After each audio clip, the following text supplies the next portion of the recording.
హరి ఓం.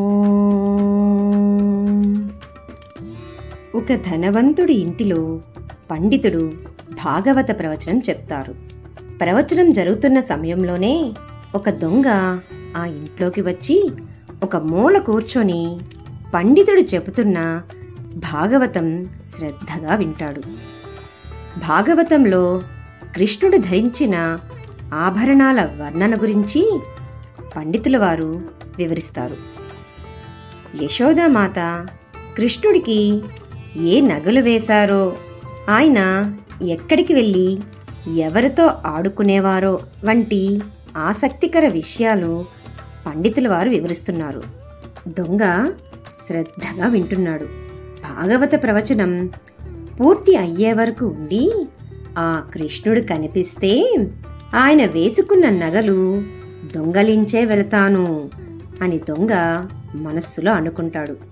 ప్రవచనం పూర్తి చేసుకొని పండితుల వారు ఇంటికి వెళ్తారు. ఇంటికి వెళ్ళిన దారిలోనే దొంగ ఆ పండితుణ్ణి వెంబడిస్తాడు. దొంగ తనను వెంబడిస్తున్నాడని చూసి పండితుడు ఒక్కసారిగా భయపడి, నా దగ్గర ఏమీ లేవు, నన్ను వదిలేయ్ అని దొంగని ప్రాధేయపడతారు. దానికి దొంగ, మీ దగ్గర ఉన్న డబ్బుకి నేను ఆశపడి రాలేదు. మీరు ప్రవచనంలో చెప్పారే, ఆ కృష్ణుడు ఎక్కడుంటాడో నాకు చెప్పండి. దొంగ మాటలు విన్న పండితుడు ఆశ్చర్యపడి, బృందావనంలో యమునా నది తీరం దగ్గర రోజు 2 పిల్లలు ఆడుకోవటానికి వస్తారు. అందులో ఒక పిల్లవాడు మురళి వాయిస్తాడు. ఇంకో పిల్లవాడు తెల్లగా ఉండి పట్టు వస్త్రాలు ధరించి ఉంటారు. ఏ పిల్లవాడి చేతిలో అయితే మురళి ఉంటుందో అతనే నేను భాగవతంలో చెప్పిన కృష్ణుడు అని పండితుడు చెప్పి అక్కడి నుంచి వెళ్ళిపోతాడు.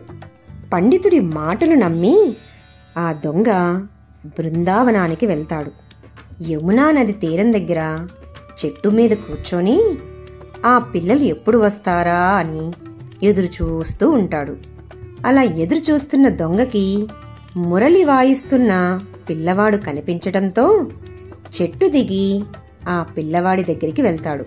మురళి వాయిస్తున్న అందమైన బాలకృష్ణుని చూడగానే దొంగ మనస్సులో ఆనందం కలిగి కళ్ళల్లో నుంచి నీళ్లు వస్తాయి. అబ్బా, ఏ తల్లి కన్న బిడ్డో, ఇంత అందంగా ఉన్నాడు. బాలకృష్ణుడి నగలు దొంగలిద్దామని వచ్చిన దొంగ కృష్ణుని చూడగానే తన ఆలోచన మార్చుకొని కృష్ణుడి రూపాన్ని మదిలో దాచుకొని ఆనందంగా పండితుడు ఉన్న ఇంటికి వెళ్తాడు. పండితుణ్ణి కలిసి తనకు బృందావనంలో జరిగిన అనుభూతి గురించి పండితుడికి వివరిస్తాడు. దొంగ మాటలు విన్న ఆ పండితుడికి ఆనంద బాష్పాలు వస్తాయి. పండితుడు, నువ్వు చూసిన కృష్ణుణ్ణి నాకు చూపించవా అని ప్రాధేయపడతాడు. ఇద్దరూ కలిసి బృందావనం వెళ్తారు. దొంగకి కనిపించిన బాలకృష్ణుడు పండితుడికి కనిపించడు. పండితుడు నిరాశతో, స్వామి, నువ్వు ఒక దొంగని అనుగ్రహించావు, నన్నెందుకయ్యా అనుగ్రహించవు? నాకు నీ దర్శన భాగ్యం ఇవ్వవా స్వామి అని కృష్ణుణ్ణి ఆర్తితో ఆ పండితుడు పిలుస్తాడు.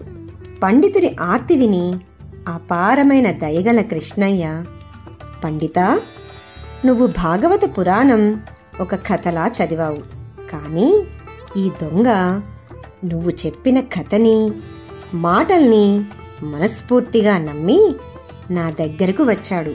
అపారమైన నమ్మకం, సమర్పణ, శరణాగతి ఉన్న చోటే నేను ఉంటాను. అన్యథా శరణం నాస్తి త్వమేవ శరణం మమ. మనం చేసే ధ్యానం మనస్ఫూర్తిగా సాధన చేస్తే ఖచ్చితంగా అద్భుతమైన ఆనందాన్ని పొందుతారు.